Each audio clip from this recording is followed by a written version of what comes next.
من الشیطان الرجیم بسم اللہ الرحمن الرحیم وقال الذین کفروا للذین آمنوا لو کان خیرا ما سبقونا الیہ واذا لم یہتدوا بہ فسیقولون ھذا افک قدیم وقال الذین کفروا اور کہنے لگے الذین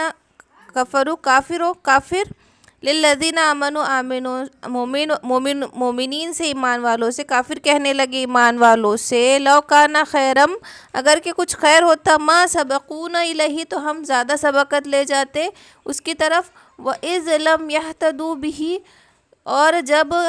لم یہتدوا کہ وہ نہیں ہدایت پائے بھی اس سے فَسَيَقُولُونَ تو وہ کہنے لگے ھذا افک کہ یہ جھوٹ ہے قدیم پرانا یہ بڑا پرانا جھوٹ ہے۔ تو کیا کہنے لگے کافر مومنین سے کہنے لگے کہ اس میں کوئی خیر ہوتی یعنی اس دین اسلام میں اور قرآن میں کوئی خیر ہوتی تو ہم تم سے پہلے سبقت لے جاتے کہ یہ کیا ہے ہٹ دھرمی ہے کہ ہر ہٹ دھرم اور ہر متکبر اور غرور والا انسان جب بات کو ایکسیپٹ نہیں کرتا تو کیا کہتا ہے اپنے آپ کو صحیح کرتا ہے چاہے اسے کتنی حجت دلیلیں دے دو تو خود کو ہوشیار اور دوسرے کو بیوقوف سمجھتا ہے۔ یہاں پہ بھی یہی غلطی کر رہے تھے کہ آپ صلی اللہ علیہ وسلم کے ساتھ کون تھے اس وقت ایمان لانے والے غریب غربا جتنے بھی سلیو تھے غلام تھے زیادہ تر وہ لوگ ان کے ساتھ تھے نا۔ تو وہاں کے متکبر قریش متکبر سردار کیا کہنے لگے کہ اگر اس میں کوئی خیر ہوتی لو کانا خیرن اگر کوئی خیر ہوتی ما سبقونا تو ہم پہلے سبقت لے جاتے اس کی طرف۔ اور جب انہوں نے اس سے ہدایت نہیں پائی تو کیا کہنے لگے کہ یہ تو پرانا جھوٹ ہے جو گھر رکھا ہے۔ تو عمر رضی اللہ تعالیٰ عنہ کی ایک کنیز تھی جس کا نام زنیرہ تھا اور وہ مسلمان ہو گئی تھی تو عمر رضی اللہ تعالیٰ اسے اتنا مارتے اتنا دھمکاتے کہ بے دم ہو جاتے اور کہتے کہ میں تجھے اس لیے نہیں مار رہا کہ مجھے رحم آ گیا بلکہ میں تھک گیا ہوں، لیکن پھر بھی وہ اسلام پہ سے نہیں پلٹتی تھی اسلام سے نہیں پھرتی تھی۔ تو یہ حال تھا اس وقت کے غریبوں کا اور وہ اتنے پکے ہو گئے تھے اپنے ایمان میں اور یہ اتنے متکبر تھے کہ وہ سوچتے تھے کہ اگر اس میں کوئی ہم پہلے آتے یہ غریب غربا آ گئے ہیں ہم پہلے ایمان لاتے ہم زیادہ سمجھدار ہیں۔ وَمِن قَبْلِهِ کتاب موسیٰ تو اور جو وَمِن قَبْلِهِ کتاب موسیٰ اور جو موسیٰ علیہ السلام کی کتاب میں ہے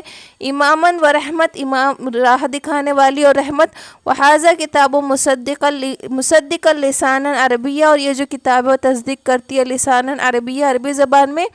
لِيُنذِرَ الَّذِينَ ظَلَمُوا تاکہ ڈر سنائے گنہگاروں کو وَبُشْرَى لِلْمُحْسِنِينَ اور خوشخبری ہے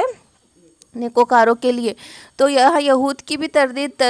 کی جا رہی ہے کہ موسیٰ کے پاس جو کتاب تھی وہ بھی راہ دکھانے والی اور رحمت بھی تھی اور تم اس کو مانتے ہو اور اس میں صاف صاف لکھا ہے توحید کے بارے میں رسالت کے بارے میں اور آپ صلی اللہ علیہ وسلم کے نبی ہونے کے بارے میں۔ اور یہ جو کتاب ہے قرآن کریم وہ کس میں ہے لسان عربین کہ یہ تو عربی زبان کی کتاب ہے۔ اور عربی زبان کی خاصیت کیا ہے نا ہم دیکھیں کہ بہت جلدی سمجھ آتی ہے اگر کوئی انسان کوشش کرے نا تو یہ عربی زبان میں ایٹ لیسٹ قرآن کی عربی اتنی آسان اللہ نے اس کو ترتیب دی ہے کہ کوئی بھی دوسری لینگویج والا انسان اس کو بآسانی سمجھ لیتا ہے بہت جلدی سمجھ آتی ہے۔ ایسی کوئی اور لینگویج نہیں ہوں گی جس کو انسان اتنے جلدی کیچ کر لے جتنا قرآن کی عربی ہے۔ ایڈوانس عربی گرامر نہیں لیکن قرآن کی عربی اس آسان ترتیب میں ہے کہ بہت آسانی سے سمجھ آ جاتی ہے۔ لِيُنذِرَ الَّذِينَ ظَلَمُوا تاکہ ڈر سنا دے ظالموں کو وَبُشْرَى لِلْمُحْسِنِينَ اور خوشخبری نیکوکاروں کے لیے نیک کام کرنے والوں کے لیے خوشخبری۔ ان الذین قالوا ربنا اللہ ثم استقاموا بے شک وہ لوگ جو کہتے ہیں ربنا اللہ کہ ہمارا رب اللہ ہے ثم استقاموا اور وہ اس پہ ثابت قدم رہتے ہیں فلا خوف علیہم ولا هم يحزنون تو ان پہ نہ کوئی خوف ہوگا نہ ہی وہ غمگین ہوں گے۔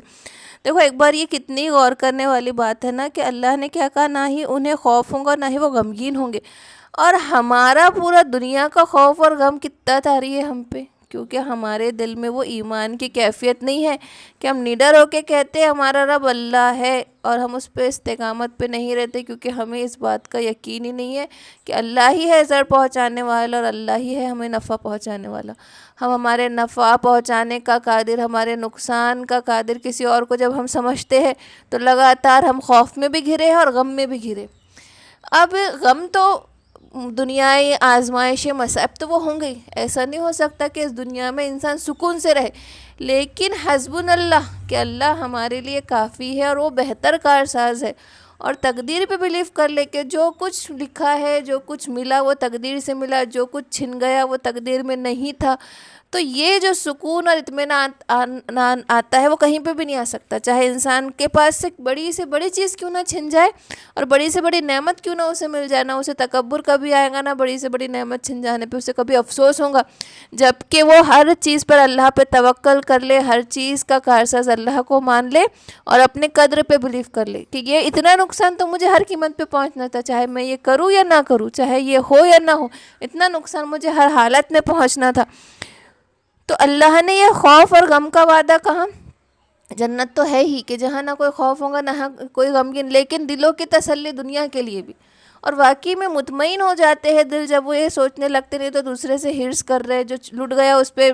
غم منا رہے، اس کے پہ افسوس ختم نہیں ہو رہا اور لالچی ختم نہیں ہو رہی۔ جب اس بات پہ تقدیر پہ جب پورا ایمان آ جاتا ہے کہ رب اللہ، اس میں پورا توحید شامل ہو گئی، رب اللہ کہ ہمارا رب اللہ ہے، اور اس پہ استقامت رکھے تو اس پہ نہ کوئی غم ہوگا، نہ ہی اس پہ کوئی خوف ہوگا، نہ ہی وہ غمگین ہوں گے۔ آج ہماری قوم کی جو سب سے بڑی چیز ہے وہ بزدلی ہے، کہ ہم سوچیں نا، ابھی میں آج ہسٹری میں بھی آپ لوگوں کو جب بتاؤں گی کہ کہاں تھے مسلمان اور کتنا بڑا، کل میں نے بتایا نا جس نے بھی اٹینڈ کیا ہوگا، کیا سپر پاور تھے اس وقت کے، یعنی اٹلی، روم، پرشیا اور ایجپٹ ایسے سپر پاور تھے کہ ان کے جیسے ملٹری کوئی نہیں، ان کے جیسا ایڈوانسمنٹ کوئی نہیں، اور یہ نہیں ٹیکنک میں بھی آگے، میتھس میں بھی آگے، سائنس میں بھی آگے، ہر چیز میں آگے، سپر پاور، سپر ایمپائر، ان کے جیسی کوئی سپر پاور ہی نہیں، لیکن کیا ہوا، مسلمانوں کے تابع آ گئی، اور وہ بھی کتنا، بہت ٹیکنیک نہیں لگی، بہت صدیوں نہیں لگے، ان امپائرز کو بڑھنے میں صدیوں لگے تھے، ہزاروں سال کا وقفہ گزرا تب جا کے امپائر کھڑے ہوئے، لیکن مسلمان کی چھوٹی سی ٹکڑی نے کتنے جلدی پورا نظام درہم برہم کر کے پلٹ کے رکھ دیا اور نظام قائم ہو گیا۔ تو یہ وہ بے خوفی تھی اور ایمان کی پختگی تھی جو آج ہم بزدل ہو گئے ہیں۔ ہمارا یہ حال ہے نا کہ ہمیں کوے کی طرح نوچ کے کھایا جا رہا ہے، دسترخوان پہ کھانا رکھا ہوتا ہے ویسا مسلمان آج نوچ کے کھائے جا رہے ہیں۔ یہ ہماری ڈر اور بزدلی ہے، یہ خوف ہے ہمارا، جو اللہ سے یہ بھروسہ اٹھ گیا کہ ہر چیز کا کرنے والا اللہ ہے۔ اولئک اصحاب الجنہ، اور یہ جنت والے ہیں، خالدین فیہا، اس میں ہمیشہ رہیں گے، جزاء بما کانوا یعملون، جزا ہے جو وہ کرتے ہیں۔ ووصینا، اور ہم نے وصیت کی، ہم نے حکم دیا، ووصینا الانسان، اور ہم نے وصیت کی انسان کو، بوالدیہ، اس کے ماں باپ کے لیے، احساناً، بھلائی کرے۔ دیکھو، ووصینا الانسان بوالدیہ احساناً، کہ ہم نے انسان کو یہ وصیت کیا، یہ حکم دیا ہے کہ اپنے والدین کے ساتھ احسان کا معاملہ کرے، اچھائی کا معاملہ کرے۔ یہ آیت نہیں ملیں گی کہ اپنے بچوں کے ساتھ بڑا احسان کرنا، اس سے محبت سے پیش آنا، اس سے شفقت سے پیش آنا، کیوں نہیں ہے؟ کیونکہ انسان کی فطرت میں ہے وہ کہ جس سے اس کو غرض ہو، جس سے اس کی امیدیں ٹکے، اس سے محبت کرتا ہی ہے وہ۔ تو کسی نے مجھ سے سوال بھی پوچھا تھا اس دن کہ کیا فرق ہے اللہ کی محبت میں اور انسان کی محبت میں، تو میں نے کہا تھا ڈیپینڈنسی کا، کہیں نہ کہیں محبت ڈیپینڈنٹ ہی رہتی ہے، اس کو امید ہی رہتی ہے، اور اسی کے بیسس پہ، چاہے وہ شوہر بیوی ہو، چاہے وہ ماں باپ سے ہو، یا چاہے اولاد سے ہو، امیدیں رہتی نا، ڈیپینڈ رہتے ہم۔ وہ الگ بات ہے کہ پھر کیفیت اتنی ہو جاتی ہے، اولاد پھر کچھ بھی کر رہی تو انسان نہیں، وہ محبت درگزر کر دیتا، لیکن اللہ کی محبت کیسے انٹر ڈیپینڈنٹ ہے، وہ بول رہا ہے کہ تم چاہے کفر بھی کر رہے ہو تو بھی میں تم کو دے رہا ہوں دنیا میں۔ اگر وہ اس کو ذرا بھی پرواہ ہوتی تو کافروں کا دانہ پانی آج اٹھا لیتا کہ تم مجھے منکر ہوتے ہو، تم میرے کسی اور کی پوجا کرتے ہو، میں تمہیں کھانا بھی نہ دوں، پانی بھی نہ دوں، لیکن وہ عیش و عشرت میں ہے۔ اور کتنا بھی گناہ کر لے بندہ، بڑے سے بڑا گناہ کیوں نہ کر دے، گناہ کبیرہ میں بھی ملوث کیوں نہ ہو جائے، کفر شرک بھی کر لے، ایک توبہ، ایک سچی پکی توبہ، اللہ فوراً معاف کر دے، کتنا رحیم ہے۔ یہ ہے اس کی محبت۔ اب اللہ نے کبھی بھی یہ نہیں کہا کہ اپنی اولادوں سے احسان کا معاملہ کرنا، شفقت کا معاملہ کرنا، ان سے محبت کرنا، وہ ہے اس کو بولنے کی ضرورت نہیں، کیونکہ انسان ڈیپینڈ ہے اولاد پہ، اولاد کی محبت فطری ہے، وہ اس کی جان کا حصہ رہتا ہے، اس کو اس سے امیدیں رہتی ہے، اپنا سہارا سمجھتا ہے، اپنا ولی سمجھتا ہے، اس کو اپنا تخت نشین مانتا ہے۔ لیکن اب ماں باپ سے کام نکل چکا ہوتا ہے، ایک وقت کے بعد وہ ماں باپ کا سے کام نکل چکا ہوتا ہے، وہ ڈیپینڈنٹ نہیں رہتا ماں باپ سے، اب ماں باپ کو ضرورت تھی تو اللہ نے، معلوم تھا نا فطرت، انسان کی فطرت رب زیادہ بہتر جانتا تھا، تو اب کمپلشن کر دی اللہ نے، کیونکہ معلوم ہے کہ انسان پلٹیں گا، تو اب جہاں پلٹنے والا دکھ رہا ہے انسان کی فطرت میں پلٹنا دکھ رہا ہے، وہاں کمپلشن کر دیتا ہے کہ ہاں اب تم سربراہی کرو، اب تم ظلم نہ کرو، اب تم شفقت کرو، کہ یہاں تم لیک ہو سکتے ہو. تو اس چیز کو پھر کمپلسری کر دیتا اللہ کہ اب ماں باپ مجبور ہے اور بوڑھے ہو گئے، تو اب تمہارا کام ہے کہ ان کے ساتھ احسان کا معاملہ کرو، اف بھی نہ کرو، ان کے پیروں کے نیچے جنت ہے. اور یہ ہے وہ کتنے سارے معاملات ہیں جو صرف ماں باپ کے اوپر ڈیپینڈ کر دیے. جنت کہہ دیا، جنت کا دروازہ قدموں کے نیچے جنت. حملت امہ کرہن، کہ اس نے حمل اٹھایا، امہ اس کی ماں نے، کرہن تکلیف کے ساتھ، ووضعتہ کرہن، اور وضاعت کی، جنا اس کو کرہن تکلیف کے ساتھ، وحملہ وفصالہ ثلاثون شہرا، اور حمل اٹھانا، وفصالہ اور دودھ چھڑانا، ثلاثون شہرا 30 مہینے کا. اب آپ صلی اللہ علیہ وسلم سے جب پوچھا گیا کہ میں سب سے زیادہ رحم کا معاملہ کس سے کروں، تو کہا ماں سے. پھر دوسرے سے پوچھا تو کہا ماں سے، تیسرے سے پوچھا تو کہا ماں سے، چوتھے سے کہا تو باپ سے. کیونکہ باپ نہیں اٹھاتا ہے حمل، اور حمل ہو جانے کے بعد بھی باپ چاہے تو پیسہ دے کے کوئی دائی رکھ لے، کام والی رکھ لے، اور بچوں کو کھلا دے پلا دے، فوراً چلا جاتا ہے، پیسے بھیجتا ہے، پل جاتے بچے. لیکن ماں کے بغیر نہیں پلتے. ماں کی کتنی ذمہ داری ہوتی ہے کہ ایک دن کے بچے کو جس کے پاس نہ دانت ہے، نہ جو بول سکتا، نہ چل سکتا، اسے اٹھا کے اس کو جوان کرتی ہے، اپنے سینے کا دودھ پلا کے، وہ بھی اپنے جسم کا حصہ دے دیتی ہے اس کو، پیٹ کے اندر بھی اور باہر نکلنے کے بعد بھی. تو اس کی مدت کتنی؟ 30 مہینہ. اب آتا ہے کہ 2 سال دودھ پلانا ہے، اس کے بعد نہیں پلانا ہے. لیکن یہاں پہ جو 30 سے مراد ہے، تو اس میں 6 مہینہ حمل کا لیا گیا، کیونکہ کم سے کم مدت 6 مہینہ، اس سے پہلے بچہ نہیں بنتا. لیکن 6 مہینے میں بھی بن جاتا ہے کئی بار بچہ، 6 مہینے میں بھی وضع حمل ہو جاتا ہے. کہ عثمان رضی اللہ تعالیٰ عنہ کے زمانے میں ایک عورت کی شادی ہوئی اور فوراً 6 مہینے بعد اس کو بچہ ہو گیا، تو انہوں نے حد لگا دی اس پہ زنا کی. تو علی رضی اللہ تعالیٰ عنہ نے کہا کہ نہیں، اور یہ آیت سے وہ دلیل دی کہ 6 مہینے میں بھی کئی بار وضع حمل ہو جاتا ہے، پری میچور بیبی ہو سکتا ہے 6 مہینہ. اس سے پہلے تو بچے میں جان ویسی نہیں آئیں گی کہ وہ باہر رہ کر ہو سکے. زیادہ سے زیادہ مدت کا متعین نہیں کیا گیا، لیکن کم سے کم وضاعت جو وضع حمل رہ سکتا ہے وہ 6 مہینے تک حمل، وہ بچے کی جننے کا 6 مہینے کا وقت ہے. اس کو چھوڑ کے یہ پورے 30 مہینے. حتی اذا بلغ اشدہ، یہاں تک کہ وہ پہنچ جائے اس کی پوری قوت پہ، یعنی بالغ ہو جائے. وبلغ 40 سنۃ، اور پھر 40 برس کو. قال ربی اعزینی، اور وہ کہتا ہے کہ ربی میرے رب، اعزینی کہ مجھے توفیق دے، ان اشکرا نعمتک کہ میں شکر کروں تیری نعمت کا، التی انعمت جو تو نے مجھ پہ انعام کی، علیہ مجھ پر، وعلی والدی اور میرے ماں باپ پر، وان اعمل صالحا کہ میں اعمال کروں صالح ترضا ہو جس سے تو راضی ہو جائے، واصلح لی فی ذریتی اور اصلح نیک کردہ اصلاح کر دے میرے لیے، فی ذریتی میری اولاد میں. اب کیا کہا کہ بچہ پیٹ میں ہوتا ہے، پھر جنتا ہے، پھر ماں اس کو دودھ پلاتی ہے، پھر وہ بالغ ہوتا ہے اور 40 برس پہ پہنچ جاتا ہے. اب 40 برس کی مدت کو اس لیے مخصوص کیا کہ اب 40 برس کی عمر میں اب تنبیہ آ گئی کہ اب تم سنبھل جاؤ، سدھر جاؤ.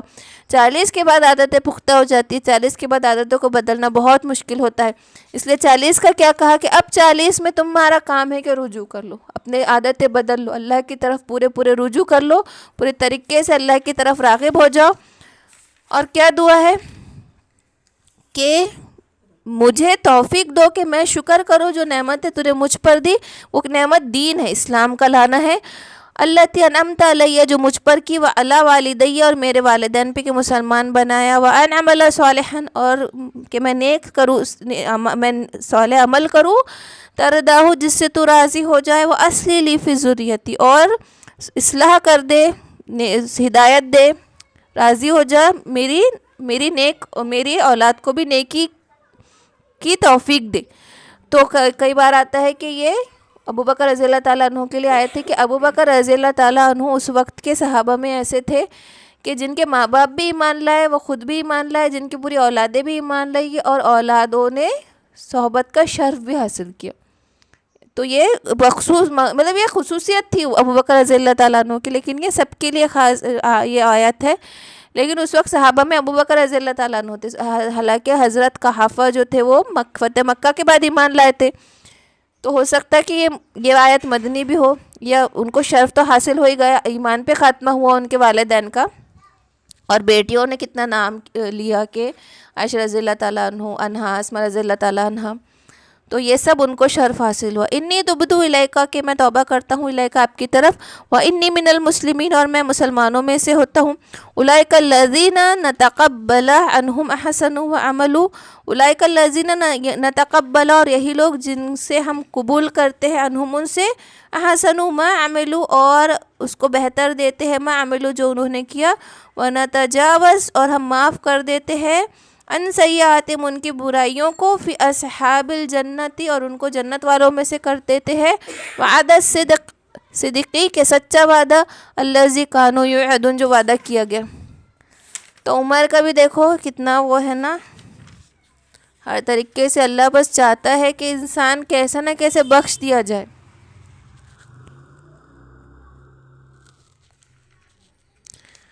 آپ صلی اللہ علیہ وسلم نے فرمایا کہ جب بندہ مومن 40 سال کی عمر کو پہنچ جاتا ہے تو اللہ اس کا حساب آسان فرما دیتے ہیں. جب 60 کی عمر کو پہنچتا ہے تو اس کو اپنی طرف رجوع و انابت نصیب فرما دیتے ہیں.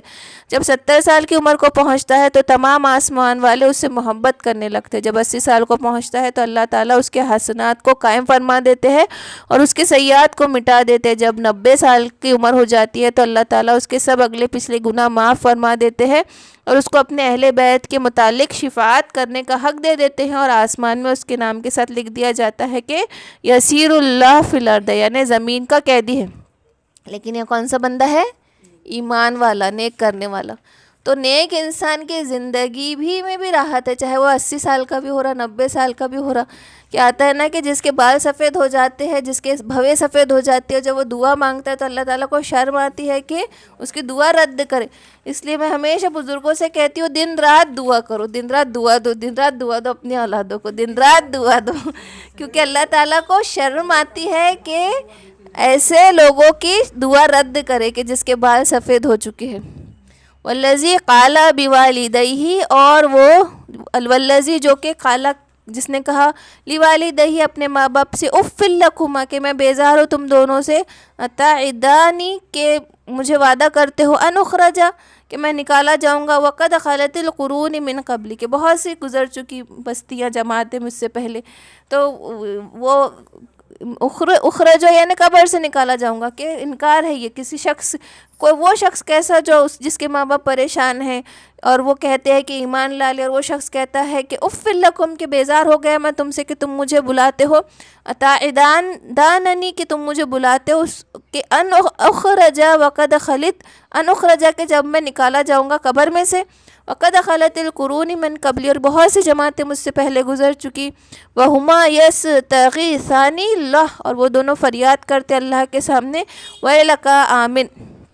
کہ خرابی ہے تیرے لیے تو ایمان لیا, ان وعد اللہ حق کہ بے شک اللہ کا وعدہ سچا ہے. فیقولوا ما ھذا الا اساطیر الاولین اور وہ کہتا ہے کہ یہ تو پچھلوں کی کہانیاں ہیں. اولئک الذین حق علیہم القول اور یہی لوگ ہیں جن پہ بات ثابت ہو گئی, حق ثابت ہو گئی, فی امم قد خلت من قبلہم من الجن والانس اور کتنی گزر چکی فرقے قومیں اس سے پہلے من الجن والانس انسانوں میں سے اور جنوں میں سے, انہم کانوا خاسرون کہ وہ بڑے خسارے میں تھے. نا کل ہی ہم نے پڑھے کہ کتنے بڑے بڑے امپائر تھے, کتنی بڑی بڑی تہذیبیں تھی, کتنی بڑی بڑی سویلائزیشن تھی. تو اللہ پاک نے کہا کہ چلو پھر ان کا حال دیکھو کہ تم سے بڑی بستیاں تھیں, ایسے بھی لوگ گزرے جنہوں نے بڑے بڑے محلات بنائے, اپنے ہاتھوں سے پہاڑوں کو تراش کے گھر بنا لیے, لیکن ہم نے ان کا حال ایسا کر دیا کہ ایک چیخ آئی اور وہ سوتے کے سوتے رہ گئے, ایک ہوا آئی اور ان کے بڑے بڑے محلات اڑا دیے. وَلِكُلِّ دَرَجَاتٌ مِّمَّا عَمِلُوا اور ہر ایک کے لیے درجات ہے جو وہ کرتے ہیں, وَلِيُوَفِّيهِمْ اور ہم ضرور انہیں پورا دیں گے بدلہ اعمالہم ان کے اعمال کا, وَهُمْ لَا يُظْلَمُونَ اور ان پہ ظلم نہ کیا جائے گا. وَيَوْمَ يُعْرَضُ الَّذِينَ كَفَرُوا عَلَى النَّارِ اور جس دن کافر سامنے پیش کیے جائیں گے آگ کے, اذهبتم طیباتکم فی حیاتکم اذهبتم تو ضائع کر دیے جائیں گے مزے, فی حیاتکم الدنیا دنیا کی زندگی میں, واستمتعتم بها جو تمہیں متاع دیا تھا دنیا میں وہ سب کچھ تم سے چھین لیا جائے گا. کہ آج جو تکبر کرتے ہیں اپنے بڑے بڑے گھروں کے بارے میں, گاڑی بنگلے پیسے, اسی میں مست ہے, اسی میں کھوئے ہوئے ہیں, اور جب آگ کے سامنے پیش کیا جائیں گے تو یہ سارے مزے کوئی کام نہ آئیں گے کہ یہ دنیا میں اس وقت احساس ہوگا کہ کتنا چھوٹا وقت تھا جو دنیا میں گزارا، اور ہمیشہ ہمیشہ کی زندگی اب جہنم میں گزارنی ہے۔ فَالْيَوْمَ تُجْزَوْنَ عَذَابَ الْهُونِ، اور اس دن بدلہ پائیں گے عذاب الہونی، ذلت والے عذاب کا، بما کنتم تستکبرون، جو تم غرور کیا کرتے تھے فی الارض، زمین میں، بغیر الحق، نہ حق، و بما کنتم تفسقون، اور تم نافرمانی کرتے تھے۔ اور ہم اس میں ہمیشہ کوئی ٹائرنٹ کو نہ امیجن کریں کہ کوئی بہت ظالم بادشاہ ہے، کوئی بہت ظالم امیر و کبیر ہے جو متکبر ہے۔ ہم بالکل سب سوچیں یہ سب بات ہم سے ہو رہی، یہ سب بات ہم سے ہو رہی، ہمارا ذرا سے یہ کہہ لینا کہ اچھا یہ وہ ویسی کیا، تو ہم نے کہہ دیا میں اس سے بہتر، تو یہ بھی تکبر ہے۔ ہم یہ جب یہ آیتیں آ رہی نا، تو ہم کیا سوچتے، یہ کوئی بہت ظالم بادشاہ کی بات ہو رہی ہے، کوئی بہت گنہگاروں کی، بڑے بڑے فلانوں کی بات ہو رہی، ہمیشہ یہ سوچنا یہ قرآن ہم سے بات کر رہا ہے، یہ میں تو نہیں ہوں، یہ تکبر میرے اندر تو نہیں، یہ میں تو نہیں ہے جو دنیا کی زندگی میں متاع میں اتنا کھو چکے، اپنے زیور، اپنے کپڑے، اپنی زندگی، اپنا سب کچھ، اسی میں نے اپنا ایک جنت بنا لی، اور اسی میں نے سب کچھ کھو دیا، ڈال دیا، یہ میں تو نہیں ہوں، یہ میں تو نہیں ہوں۔ دوسرے کو کہتی کہ اچھا یہ تو غلط ہے، وہ تو بری ہے۔ جب ہم دوسرے کو برا کہتے تو اپنے کو بہتر کہتے رہو، یہی تو تکبر ہے، خود کو بہتر سمجھنا، انا خیر منہ، میں اس سے بہتر ہوں، یہی تکبر ہے۔ تو ہم وہ ٹائرنٹ نہ امیجن کریں، ہم خود کے اندر تلاشیں کہ قرآن ہم سے ہی بات کرتا ہے، ڈائریکٹ ہمیں ایڈریس کرتا ہے۔